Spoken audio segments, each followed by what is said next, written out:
हमने स्वराज अभियान बनते ही कहा था कि हम बाकी कुछ करें न करें, जनता की समस्याओं के आंदोलन करेंगे, संघर्ष करेंगे, रचना का काम करेंगे। और पहला मुद्दा हमने जो चुना है वो किसान वाला मुद्दा है, क्योंकि सच बात ये है कि किसान की हालत आज बहुत ख़राब है। पिछले 1 साल में तो बहुत ख़राब हो गई है।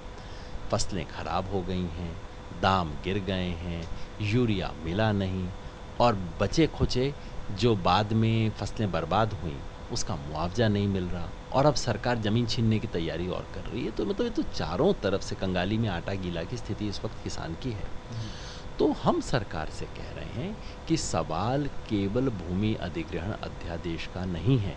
ये तो गलत है, ये तो वापस लेना ही लेना चाहिए। जी। लेकिन जो असली संकट है खेती किसानी का वो ये है कि किसान को आमदनी नहीं है। अच्छी फसल भी जब होती है तो मुश्किल से आढ़ती को वापस अपना कर्जा निपटाता है। एक आधी घर में कोई शादी हो वो करता है और उसके बाकी महीनों के लिए पैसे उसके पास बचते नहीं हैं। तो ऐसी स्थिति में किसान की आमदनी की एक व्यवस्था हो, किसान को जब कोई क्षति हो तो उसका बीमा हो, ऐसा बीमा जो सचमुच उसको काम आ सके, किसान को लोन मिलने की गुंजाइश हो। तो किसान के जो मुख्य मुद्दे हैं उन मुद्दों को लेके हम जय किसान आंदोलन चला रहे हैं। शुरू कर रहे हैं अभी इसी माह से, जून माह से हम शुरू कर रहे हैं इस आंदोलन को।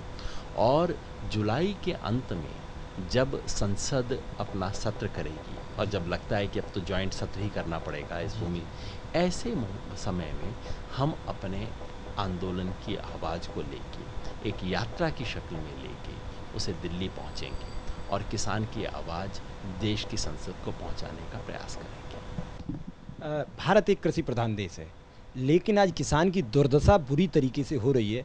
आज किसान के घर अगर किसान के बच्चे की कोई शादी वाला आता है, तो वो ये कहने को एग्री नहीं होता है कि मेरे घर में ज़मीन है। जबकि आज से 20 साल पहले जब लोग शादियाँ करते थे अपनी बेटियों की, तो पूछते थे कि आपके नाम कितनी ज़मीन है। लोग अपने बच्चे को 4th क्लास में, बच्चे को किसी फैक्ट्री में एम्प्लॉय तो बता सकते हैं, लेकिन अपने किसान के बेटा बताने में वो आज गर्व महसूस नहीं करते हैं।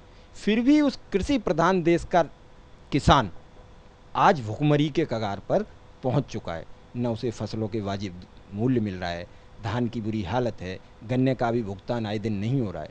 इन सब चीज़ों को लेके स्वराज संवाद जो जन आंदोलन चलाएगा, तो क्या ये सब मुद्दे अपने आंदोलन में शामिल करके किसानों को उनके बाजी हक दिलाने का प्रयास करेगा? बाकायदा आपने बिल्कुल सही कहा। देखिए भाई, कोई किसान ये आज कहने को तैयार नहीं है कि मैं अपने बच्चे को किसान बनाऊंगा।